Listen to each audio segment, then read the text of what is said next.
Okay then, hi everyone, and welcome to the latest webinar brought to you by Simplified Solutions. It's great to be back recording with you guys today. Now today we're discussing a topic that's of huge significance to many businesses, and that's payment transaction security. More specifically, securing transaction data while protecting yourself against financial loss. Now, in order to do this today, myself and my regular co-host Suraj, who is also our CTO, are joined by two experts in the field of transaction security. That's Richard Livingstone and Dai Roberts. So between them, Dai, Richard and Suraj have over 80 years experience in pretty much all areas of payment security, having worked in senior positions for companies such as NCR, Evo Payments, the Logic Group, Global Payments, Anderson Zaks, JP Morgan, IBM Chase, and many, many more. So do you guys just want to quickly say hi? Yeah, hi Matt, hi everyone. Cheers, guys. So, hello everyone. Hi everyone. So earlier this year, Suraj, Dai, and Richard joined forces together to create Simplified Payments as a unique branch of Simplified Solutions.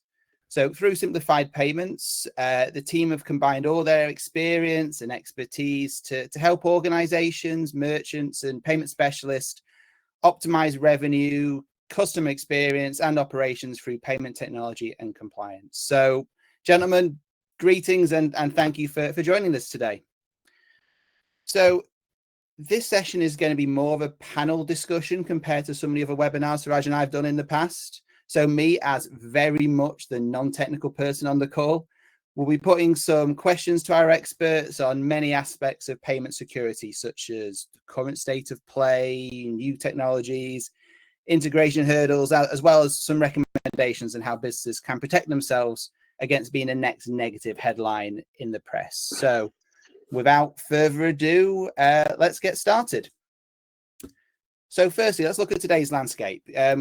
We've all seen the evolution of payment security over the past few decades, but I'll start by asking the panel this. So where do you think the industry stands today when it comes to securing payment data? And are we ahead of the threats, or are we playing more of a catch-up game? And Richard, I will come to you to kick us off. Okay, thank you, Matt. Well, I think it will always be a mixture of the two. We can put in place policies and structure our systems and processes to make threats less effective and mitigate the effects of whatever attacks come our way. But the low risk of being caught and the financial rewards of successful attacks obviously make this the go-to industry for criminals now, so they're massively motivated to scale up their activity. And it'll always be a cat and mouse game with both sides constantly looking for advantage. It's also important to understand that threats come at many levels, from the technological, for example, encryption tech, to the security of the software development process, and then the security of the deployment environment, including the merchant. So it's really important that payment providers in particular have in place a many-layered approach which protects against the known unknowns, known risks, but can also mitigate the effects of the unknown unknowns, the nasty surprises, and reduce their impact. Just to illustrate what I mean by that, the known unknowns might be, for example, a cross-site scripting attack on a website that might be mitigated by various security measures such as static code analysis, but could still be attempted. And an unknown unknown might be a newly discovered flaw in some component software package in your deployment that opens up a previously unknown attack vector and needs to be plugged quickly. A good example, a few years ago, a very widely used logging software library, Log4j, was revealed as being vulnerable to an exploit called Log4Shell, which meant that it could be potentially used to deliver server attacks. Anyway, so thanks, Matt. Back to you. Cheers, Richard. I certainly don't like the sound of those unknown unknowns. And you're certainly right to be more of a sort of a cat and mouse game, with both sides looking to get ahead one way or another. So Suraj, I'll come to you next with the same question. So in your opinion, are we more of the cat at the moment, or are we the mouse? Thank you for the question, Matt. The payment security landscape has certainly evolved at an impressive pace, and today it's a high growth market. In my mind, as you said, cat and mouse, I relate the threat landscape to my childhood favorite cartoon, Tom and Jerry. So it's always progressive. To step back and give you some perspective about the payment security market. In 2023, the global payment security market was valued at around $29 billion, and it is projected to grow to $65 billion by 2029 at year-on-year growth. That's roughly equates to about just over 16% growth every year. This rapid expansion reflects the rising importance of securing digital transactions in a world that's more connected than ever. In terms of advancement, we're seeing some game-changing technologies. Point-to-point encryptions, 3D Secure with its emphasis on secure, strong customer authentication have definitely raised the bar. Multi-factor authentication is now standard, drastically reducing unauthorized access. Tokenization, where sensitive data is replaced with unique tokens, has proved to be another powerful tool. And more recently, AI and machine learning are reshaping how we detect and mitigate threats in real time. Blockchain too is gaining traction by enhancing transparency and security, especially in cross-border transactions. However, while we made impressive strides, the challenges are evolving as well. Cyber criminals are becoming more sophisticated and their attacks are more targeted. Emerging payments methods like mobile wallets, contactless, wearables bring them new challenges and vulnerabilities. Data breaches continue to plague sectors like retail and e-commerce, and these incidents remind us we're still dealing with significant risk. Part of the question that you ask, are we ahead of the threats or playing catch-up? In my opinion, it's a bit of both. As Richard described the threat at a multi-level approach, it is absolutely true. There is no silver bullet. We are certainly not behind, but I wouldn't say we're fully ahead either.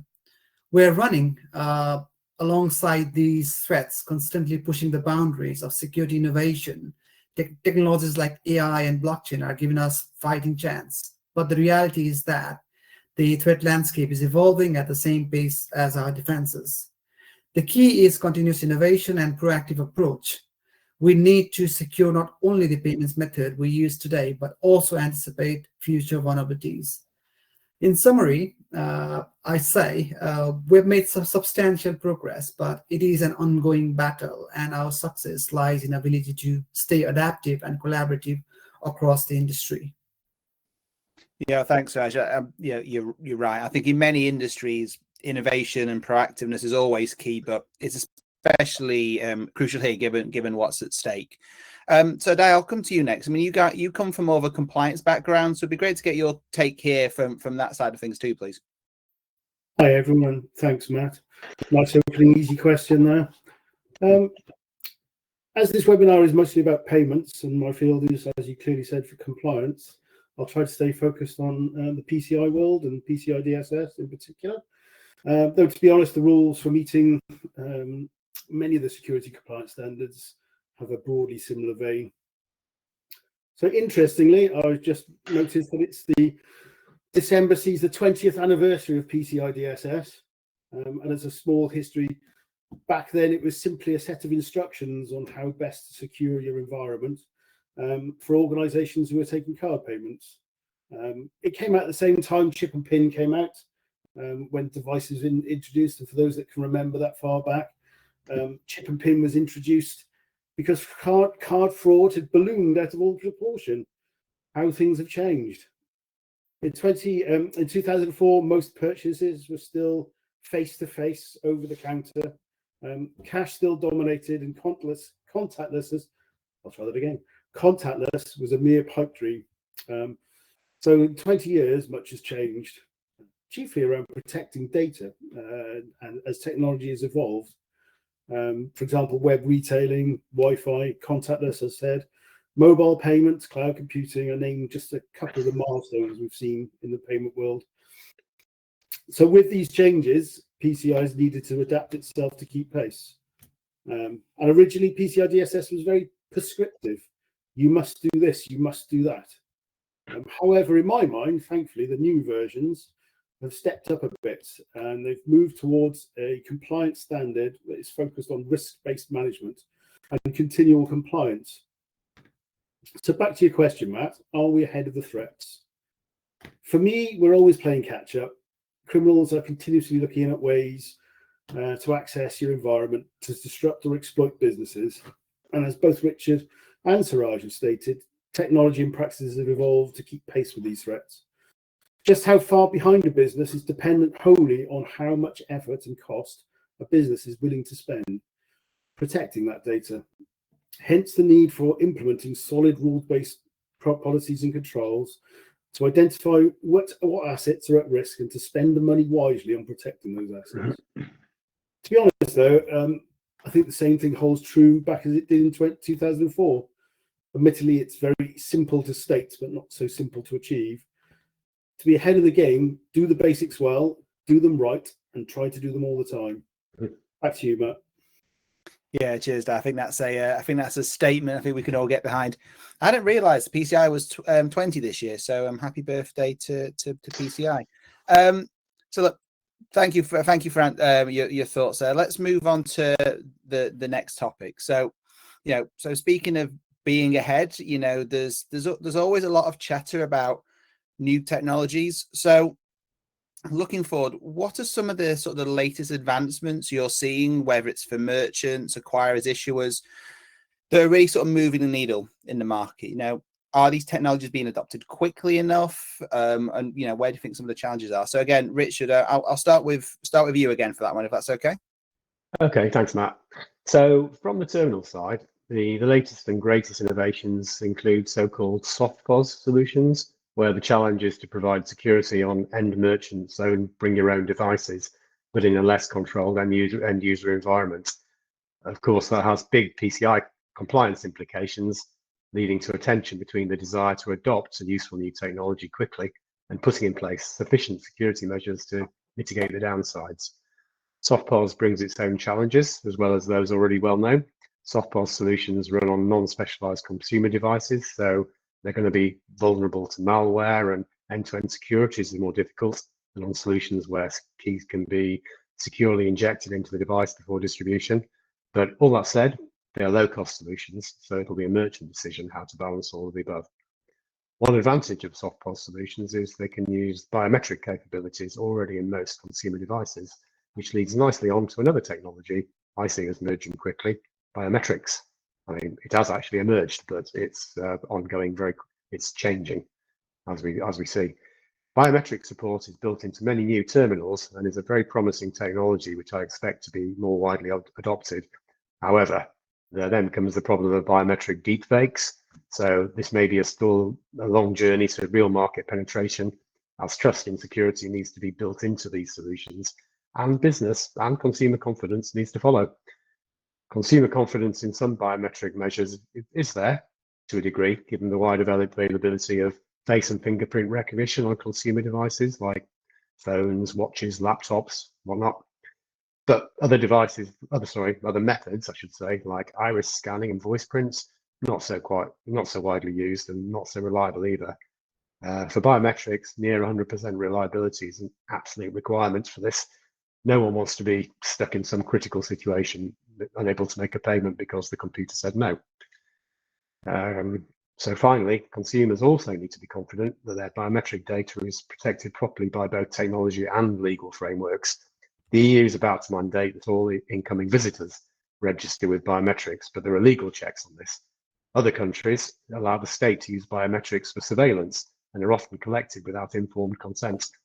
In my view, this could lead to a crisis of confidence in the technology or possibly fragmentation of the market, where some regions use biometrics very heavily and others just don't. So thanks, Matt, back to you. No, thanks, Richard. I fully get I fully get where you're coming from on that.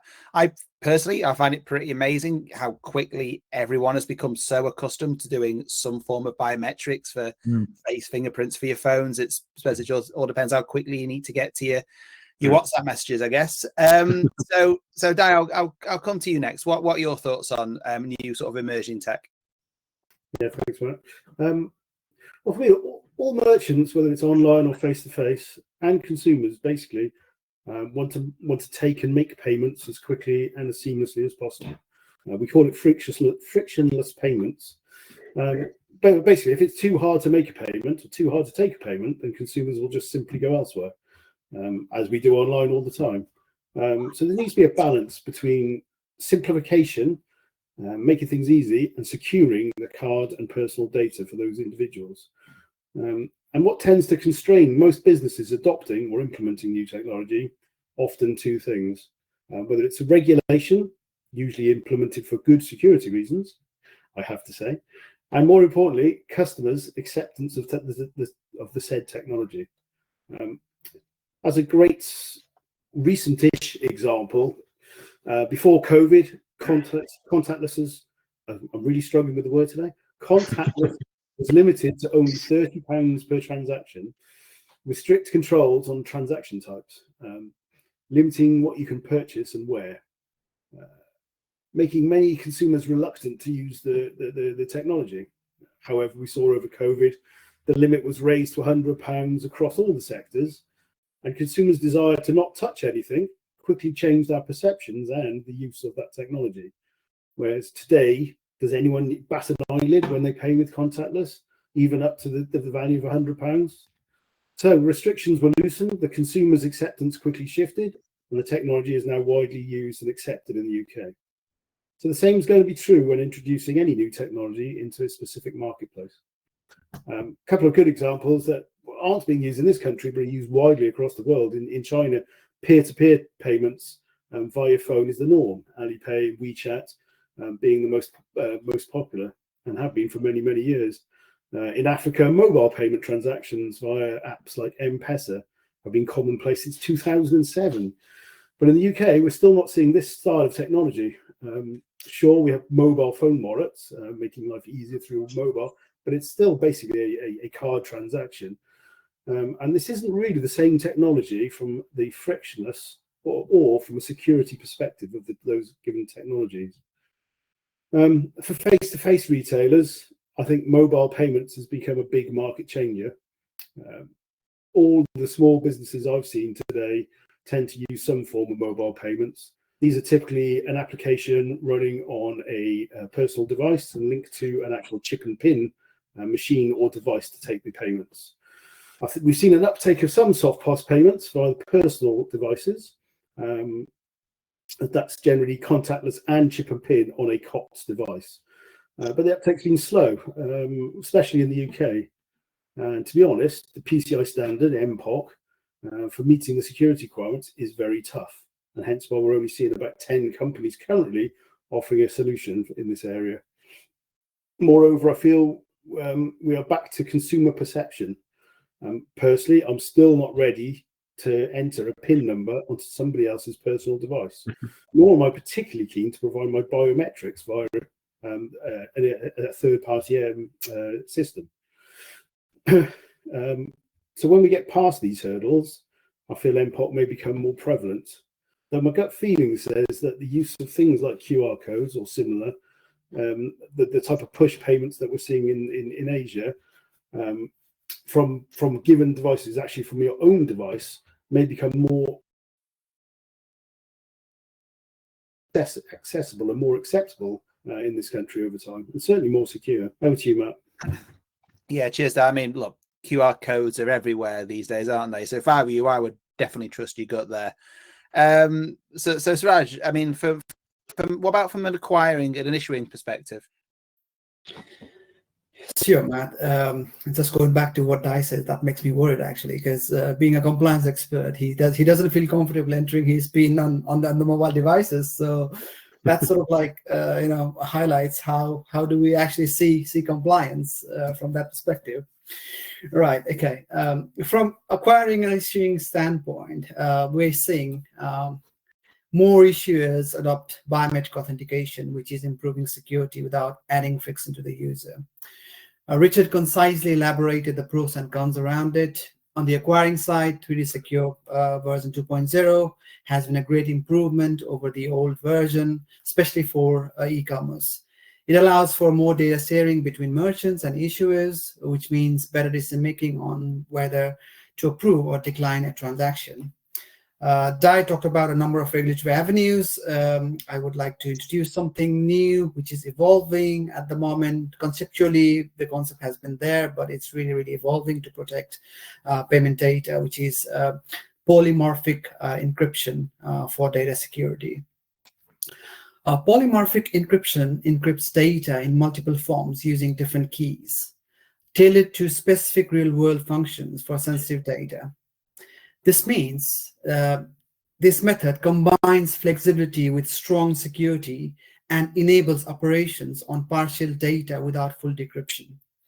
Just to give you an example for better understanding, to determine a customer's location using only the area code of the phone number, you can operate on that parcel element without exposing the entire record.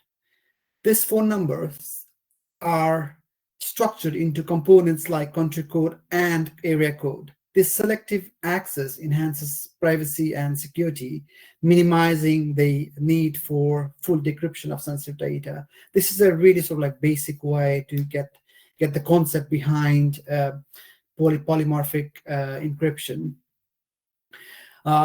On the other hand, I would say one of the most exciting development in is machine learning and AI for fraud detection. These systems are now sophisticated enough to learn more from millions of transactions, spotting anomalies in real time. That's really going to help going forward to leverage this technology to protect payments data. Over to you, Matt.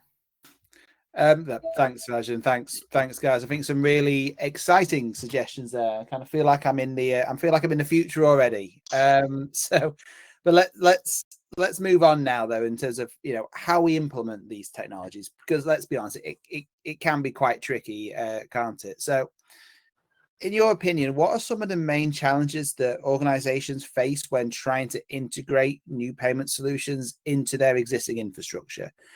Are there alternatives? How do these technologies compare to more traditional methods? And mainly, are we really making security easier for business by implementing these new technologies? So, Richard, I've come to you first a few times, so let's mix things up. Dai, we'll come to you first. It depends what the business is trying to achieve, really, Matt. Are they building a new payment channel, or are they integrating new technologies into an existing channel, or are they building their own or integrating into a third party? So it's different answers for different things. I feel for compliance, this can have a profound consequence on not planning early to meet your compliance requirements. I'd say it's important that you plan and build in your security controls and understand from the inception. Meeting PCI DSS for online stores tends to be a fairly easy and straightforward function, whereas alternatively, if you're looking at organizations who need something like offline payments, such as if you're in transit in aircrafts or trains, the compliance journey can be significantly harder. Especially if you don't have the right partner in place to help deliver it. I'd say most retailers these days tend to use third-party solutions to meet their payment needs for their customer present, Moto, and web presence. And they'll assume that the PSPs, the payment providers, is taking care of everything, which isn't always the truth. And you need to be careful and make sure you are covered. Two areas that come to mind on this area is things like telephone payments, where staff are entering card details. There's lots of ways around it, but it's not always covered. And also some of the new requirements that PCI version 4 have come out with, which aren't always as clear cut that it's going to be provided by the service provider. Just to state that many people have probably already heard before is the PCI DSS 642 and 643, which is about payment pay scripts, actually can have an impact on all sides of the businesses. But this will come into place in March 2025, so one to be aware of. It's important that each area where the merchant is taking card payments and card data, and especially personal data, are considered and understood. I would say I would use the following sort of points as the starting base. Make sure your security and compliance are in place at the very start of your development cycle, your development journey. De-scope as much as your environment as possible that has to handle card information. Keep it out of compliance, then you don't have to go through the pains and rigors of actually proving that it is compliant. And training of your staff to make sure they understand what they have to achieve from all levels, whether it's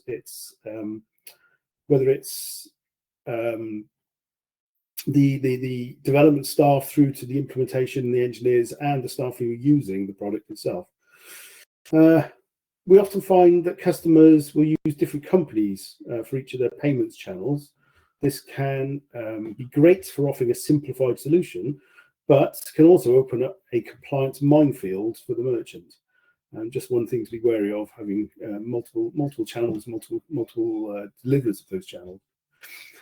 For me, it's the real aspect for a merchant or anyone having to deliver PCI is don't give the QSA any opportunity to open up cans of worms, which again is easy to state, but for me, it's easy to state as in don't store any data, limit where data travels through your network, and offload as much as possible to third parties. This isn't always as easy as to achieve. If I could offer one takeaway, as you asked, Matt, plan and build in your security controls from the start and from the inception. Make sure you're working with the guys who deliver it so that you know what is needed at the end. Don't try and add it in afterwards, retrofitting it. Well, back to you, Matt. Oh yeah, look, 100%. Like building in security from the get-go is key, 100% there.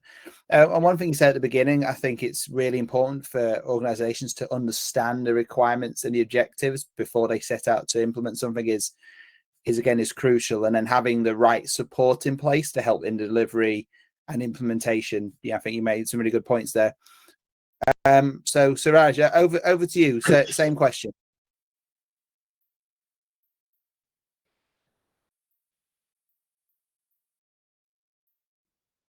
I think you might be on mute, Suraj.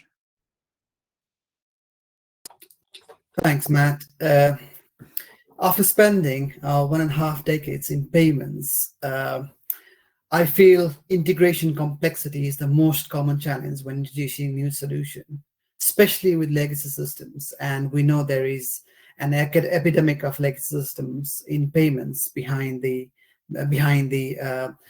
stays.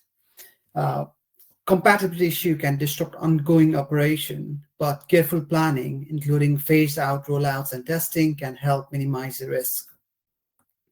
It's critical to ensure that new systems not only integrate well, but also enhance operational efficiency. In terms of cost, the initial investment is just one part of the equation. Ongoing maintenance and staff training are significant factors that can impact the total cost of ownership. However, modern solution can bring long-term savings by improving efficiency and reducing operational risk. As Dai highlighted, compliance requirements such as PCI DSS add another layer of complexity. However, as Dai mentioned, shifting left compliance and security is the key. While these standards are mandatory, the right technologies can simplify compliance and improve overall security posture, reducing the burden on internal teams. Another important consideration is skills and capacity within the organization. Implementing new technologies demands expertise, both during the deployment phase and for ongoing management. Upskilling existing staffs or leveraging external support is often necessary to ensure a smooth transition and effective system maintenance. There are alternative approaches to leverage turnkey solutions like HSM as a service and enhanced key management solution. Authorization and authentications offer clear benefits over traditional methods.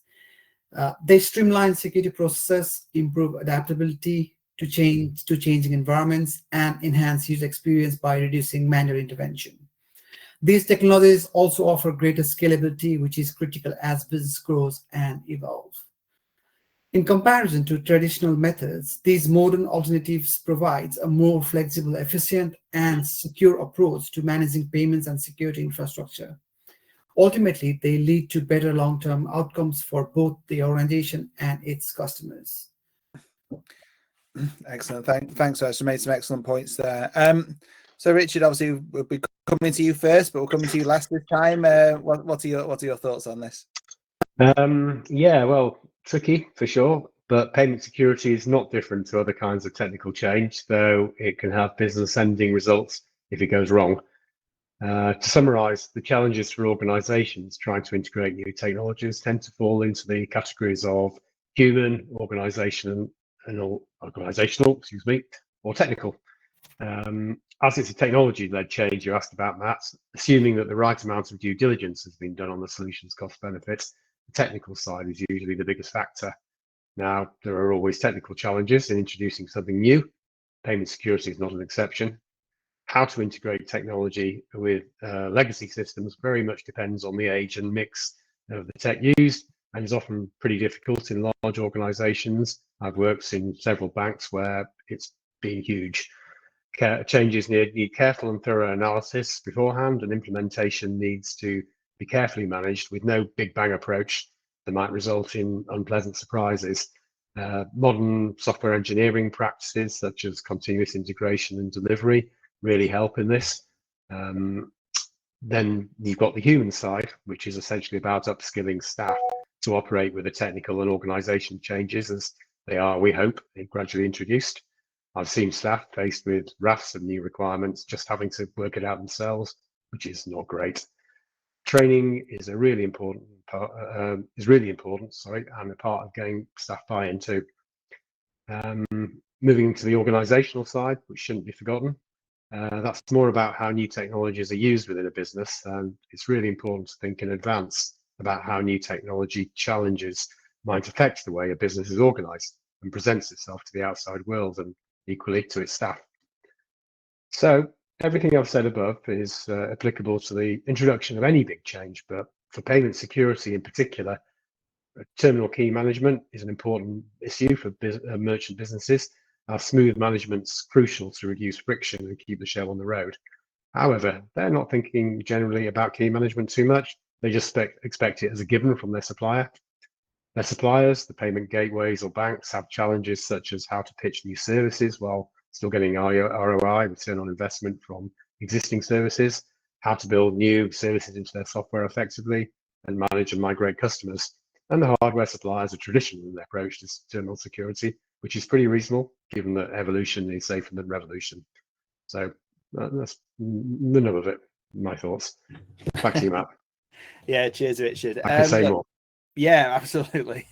Well, it's made some really interesting points there. What I hope we haven't done is put anyone off actually implementing any new technologies there. But no, you made some really interesting points there. So let's move on again and move on to the into the sort of the next topic, which is looking towards the future. So, are there any sort of specific trends in the payment security space that you think will shape the next few years? You know, basically, you guys obviously have your finger to the pulse quite a lot. You know, what's catching your eye right now that maybe wasn't on the radar 5 years ago? Suraj, we'll start with yourself this time. That's fabulous. Thank you, Matt. This is an insightful question. You know, when we look at the bigger picture, there are several trends that I believe will significantly shape our industry in upcoming years. I would like to touch on a few that I find particularly interesting. First and foremost, we're seeing an unprecedented rise in AI and machine learning applications. These technologies are not just buzzwords anymore. They are revolutionizing how we approach fraud detection and prevention. Imagine systems that can analyze millions of transactions in real time, spotting suspicious patterns that even our best analysts might miss. It's not a science fiction, it's happening right now, and it's potentially reducing fraud losses by up to 90%. This is definitely a game changer. Another trend that caught my eyes is the evolution of biometric authentication. Remember when fingerprint scanners on phones seemed cutting edge? Well, now we are looking at facial recognitions, voice authentications, retina scanning, even palm scanning, integrate into payment system. It's a fascinating balance of security and user convenience. I'd also like to highlight the concept of continuous authentication. This is something that wasn't really on our radar 5 years ago, but it's gaining significant traction now. Instead of just verifying identity at login, we are moving towards systems that continuously authenticate throughout a session. It's a more robust approach to security that I think we will see a lot more in near future. Now, if I may, I would like to touch on the trend that's particularly relevant to merchants: automated chargeback prevention. With global chargeback volumes on the rise, we are seeing a growing demand for tools that can efficiently manage disputes. It's not just about preventing revenue loss, it's about improving the overall customer experience. Lastly, I can't overstate the importance of enhanced data analytics in our field. By leveraging big data and sophisticated analytics tools, we are gaining deeper insights into transaction patterns and customer behaviors than ever before. This is enabling us to develop more effective risk management and fraud prevention strategies. In conclusion, I believe we are moving towards a future where security measures are more intelligent, more automated, and importantly, more user-friendly. We are leveraging advanced technology to stay ahead of evolving threats while maintaining seamless payment experience for consumers. Over to you, man. Excellent. Yeah, thanks, Raj. I'm all for more user-friendly solutions. That's great to hear. And I did wonder when AI would come into the conversation. So I'm glad that we've got there. So Richard, over to you next. Yeah, thanks, Matt. Well, yes, AI and machine learning. It's pretty clear that AI will drive innovation in technology in ways that we can't yet predict. So all of the things you mentioned. AI has already been used extensively in so-called co-pilot applications to help developers writing code, but you're going to find that the same will apply in spades to the toolkits available on, for example, the dark web to bad actors.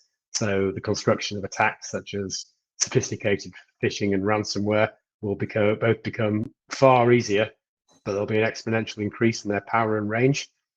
It might sound gloomy, but that will also lead to security moving right to the top of the business agenda. So not all bad, we hope. As has been seen with many other technology developments over the past 40 years, AI will move the human element further up the development food chain, which is also a good thing. AI will unfortunately be implicated in whole new classes of attack vectors, both social and technology. So just for example, look at its ability already to fake voice prints and video and still images and to otherwise impersonate real world identity. Really scary how sophisticated it is. Already there are instances of fake emergency phone calls from family members asking people to send money. AI scripts are capable of adaptive behavior to appear to hold real conversations. I mean, there are tells which can give it away, but you can expect it to get much better. So in summary, AI represents both the real threat to payment security and a massive opportunity. And we'll see new products arriving that work to counter the threats and take advantage of the opportunities. And businesses will be forced to focus more closely on security at all levels because of it. Apart from AI, I would say quantum computing, you need to keep your eye on that, quietly advancing behind the scenes, though probably it won't break through in the next 5 years to the point where existing public key encryption can be broken by quantum computing algorithms, but we can't be sure about that. So it's always good to keep an eye on developments. It's certain, though, in my view, that it will be a cliff edge moment for technology in general, but not payments. So it will or ought to be monitored and governed by national and supranational agencies to at least try to ensure that the transition gets managed in some way, if at all possible. But it will certainly be on the top of the list for bad actors, and the prize will be the keys to almost everything we lock up electronically. So with that thought, Matt, I'd hand back to you. Thanks, Richard. I mean, in the circles I work in, mostly AI, it's all positive. So it's almost refreshing to hear like some of the challenges, a bit more detail, the challenges and the threats, and that it can cause, and how we can mitigate against it. So Dai, finally on this, what are your thoughts on this? Well, Matt, I'm not sure there's much more I can add to both Richard and Suraj's answers. I agree with them wholly that AI is going to be the changing way that we interact, and the way that merchants and customers interact, and actually the whole buying process. So perhaps I'll go slightly off topic if that's okay, and answer on how I think AI may improve the customer's buying journey rather than how it'll get involved with the payment journey. So I recently saw two fantastic demonstrations of AI in practice, actually in use, rather than a mock-up demonstration. Both were presented by Microsoft, and I've been looking for them online and I can't find them. I would have shared the links otherwise. The first was an online outdoor equipment shop where the customer was needing a new rucksack. He logged into the store. He went to use his own home camera, so nothing clever or sophisticated. Went into the store, and the technology places you effectively virtually within the store as if you were talking to a shopping assistant. And the presenter then held up his old and tired looking rucksack with his broken handle and said, "I need a new rucksack just like this one." The AI then responded saying, "Well, is that for casual use or is that for a hiking rucksack?" It says it's for hiking. So, and would you like the same color? Yeah. So then it came back. The AI presented a whole bunch of options, a whole bunch of colors. You could select. You could then see how it looks, whether it's something that you could cope with, whether it's the right size, and then you could order, collect it there, pay for the options, or you could go to the store itself and pick up if need be. So it just made the whole buying process seem really, really simple, as if you were part of a standard store, and a very realistic and very customer-centric view. The second one was it's on a similar ilk, but in that it was around a clothes shop where you could go and try on clothes, and basically using a similar technology, your own home camera, or it could be in store. So you could actually go into the store and you could have a mock-up on a large mirror or large display, and you simply said, "I'd like to try on these clothes," and the technology would then place you in the clothes as if you were wearing them. You could then ask the computer, "Could you show me similar items to the ones I'm wearing, or can you show me items that match what I'm wearing?" So you could create your own setup, your own suit, your own gear.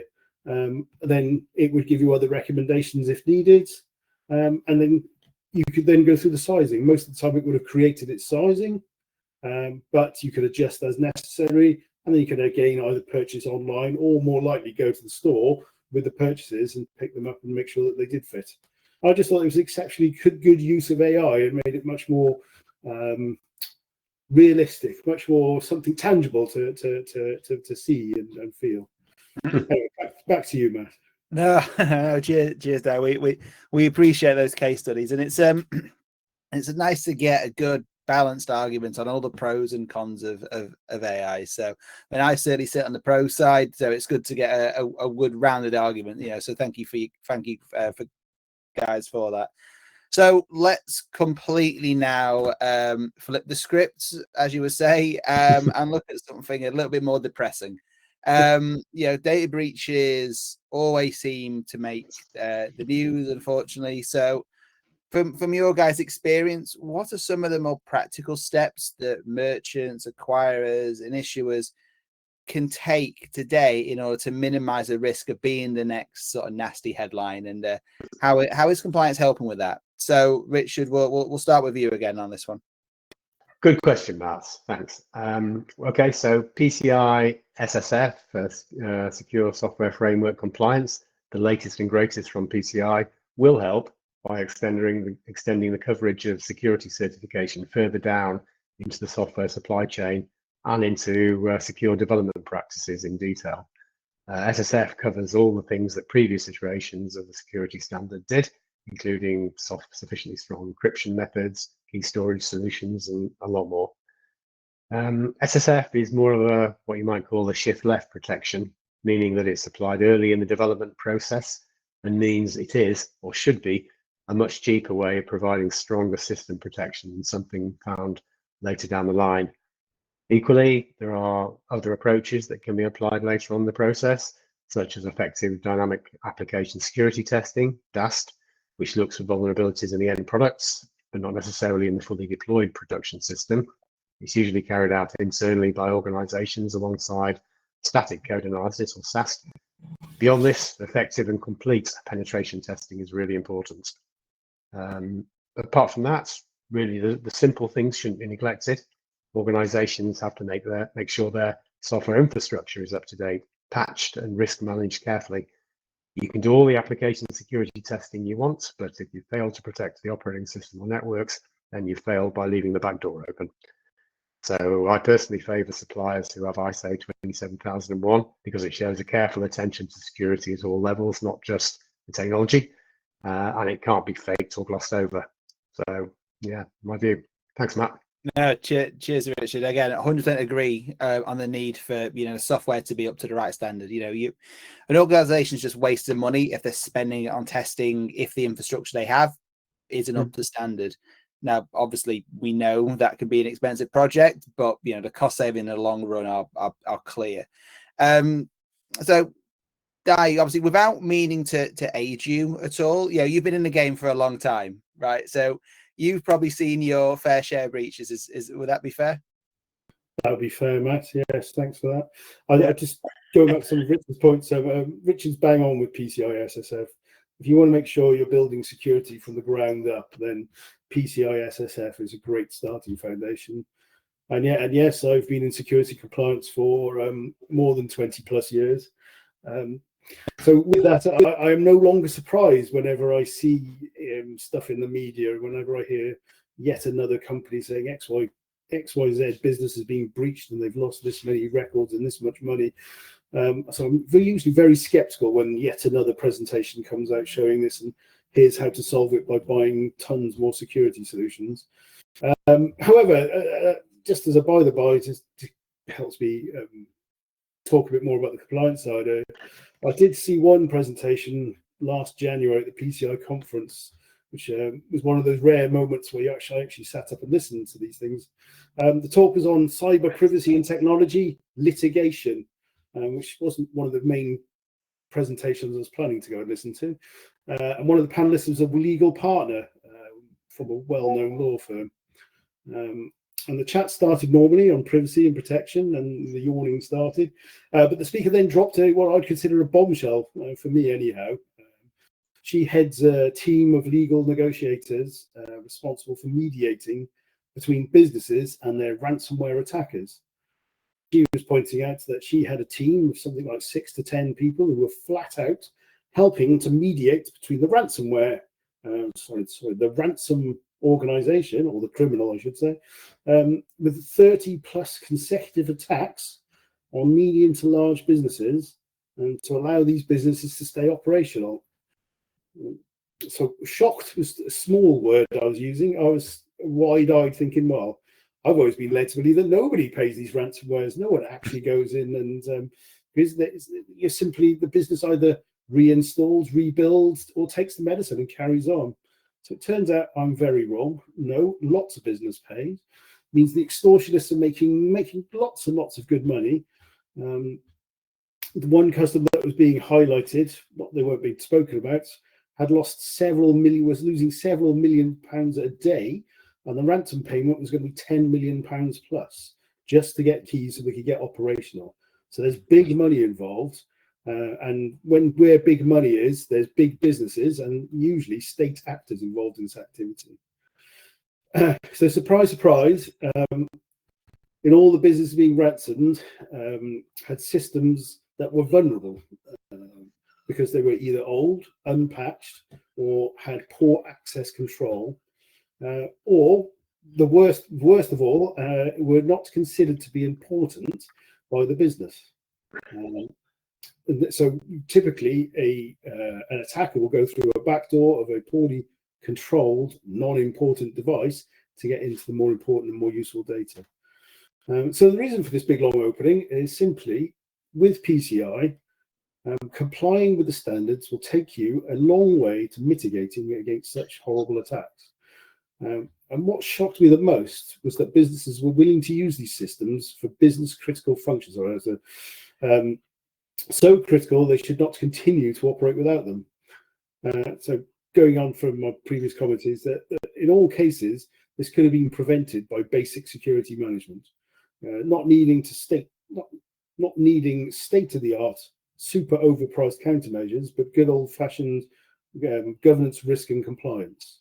If they'd had the right things in place, if they'd been looking after their solutions appropriately, their applications, their systems, they would have been able to identify the problems and put controls in place. So have strong policies, have people that understand and can implement those policies, and do your risk assessment. Make sure your business complies. If I was going to give you a list of these are things I really think you should focus on: replace aged, outdated systems, patch current systems that are important, backup business critical information, probably the most critical one if you want to be able to recover from ransomware, ensure good access control, maintain the risk register against all the assets, and have a good DR plan ready that works and is run regularly to prove that it works. Stated before, is PCI is looking for you to be compliant 24/7, 365 days a year, which is a big ask. But meeting and striving towards hitting that goal will help you make sure that you don't fall into the hands of the attackers, and keeps you, as we've already spoken about before, just that one step ahead of them rather than step behind them. Yeah, and that'll go a long way to stopping the malicious attackers. Back to you, Matt. Cheers. I mean, that was quite a long opening, but I think a really important one to mention. And I know you're not easily shocked, so that must have been a particularly bad breach that you mentioned. And as you said, look, security is never a one-off project. You have to stick to some strict processes and procedures and principles.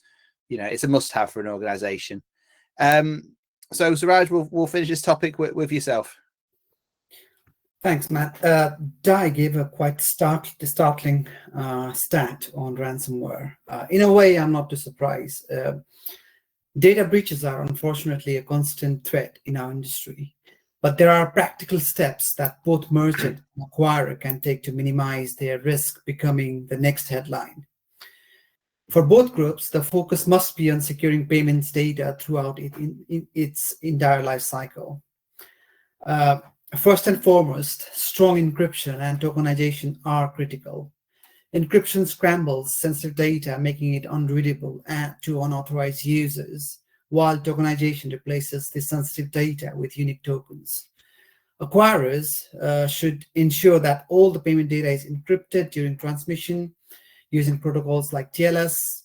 Merchants should partner with the payment providers offering tokenization services, limiting how much sensitive data is stored in their systems. Both Dai and Richard emphasize on PSASF, so I think it's really, really important to build that security in, and PSASF really helps.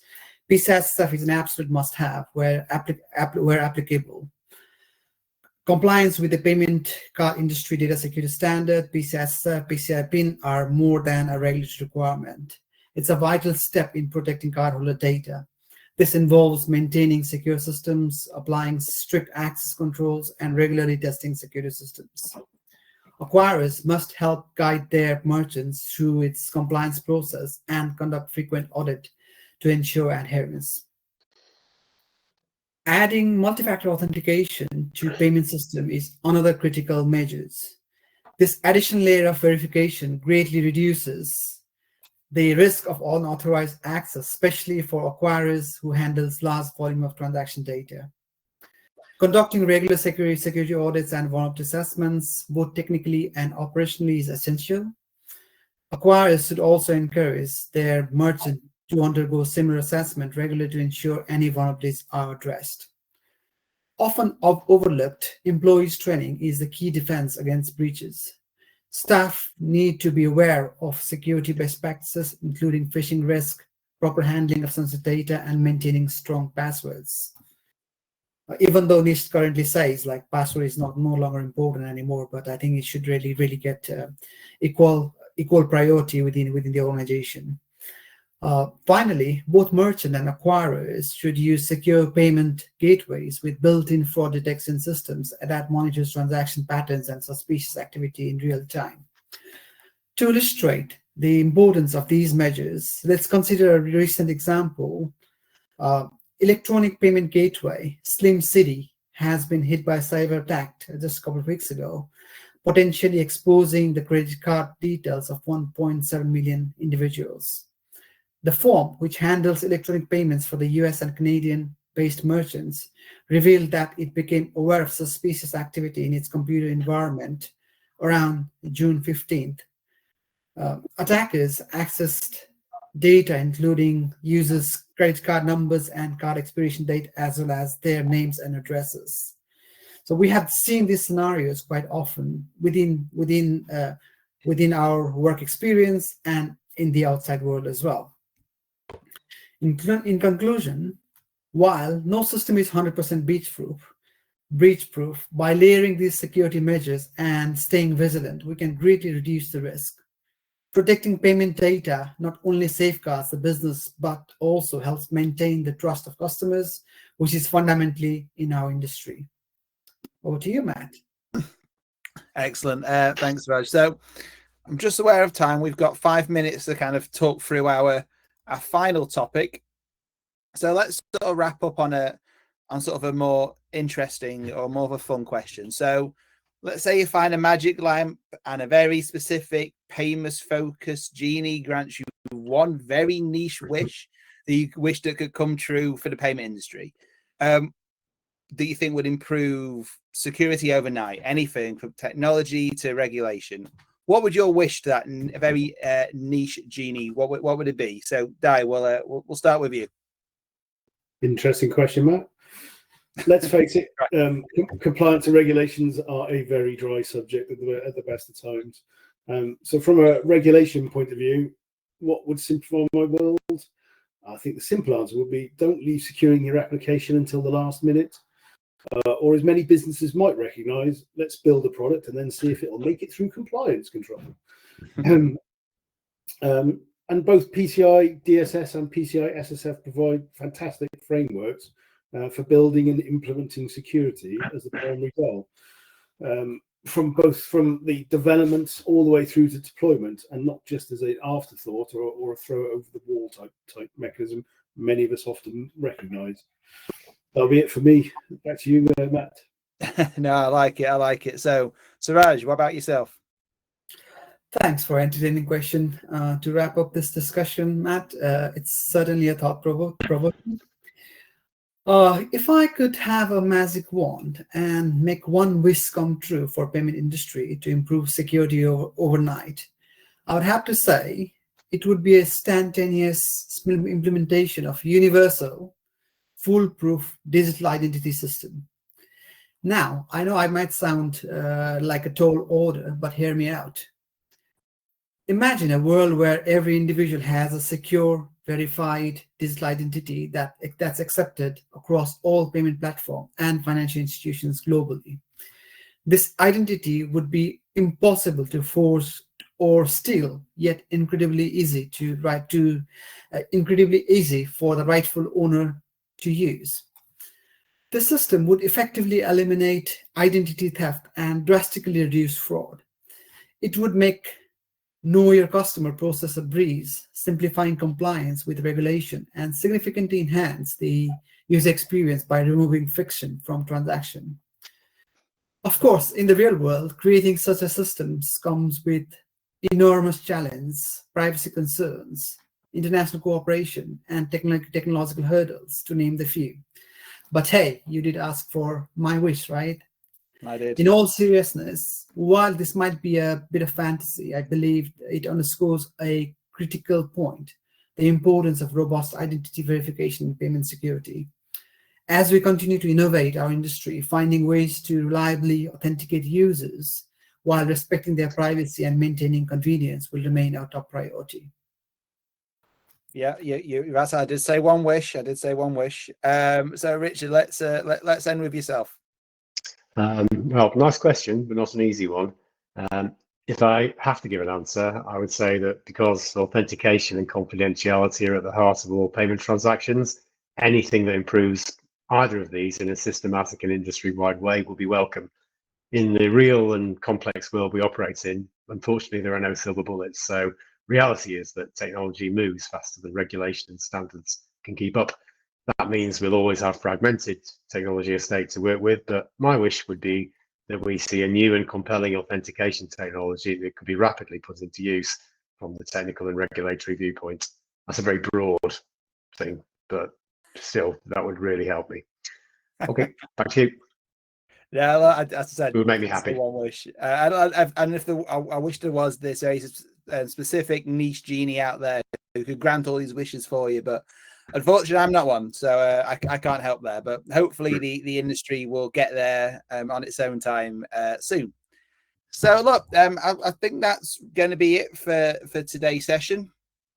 And I think you we had made some really interesting points today, and I hope everyone who's watching took something away that could be of use to their business. So I just want to wrap up just by saying that obviously what Simplified Solutions do, obviously as a collective, both Suraj, Dai, and Richard, we offer consultancy and implementation services around all the areas that we discussed today. So if you're interested in discussing more or interested in potentially having a free initial consultation, but please feel free to reach out, and we'd be more than happy to help.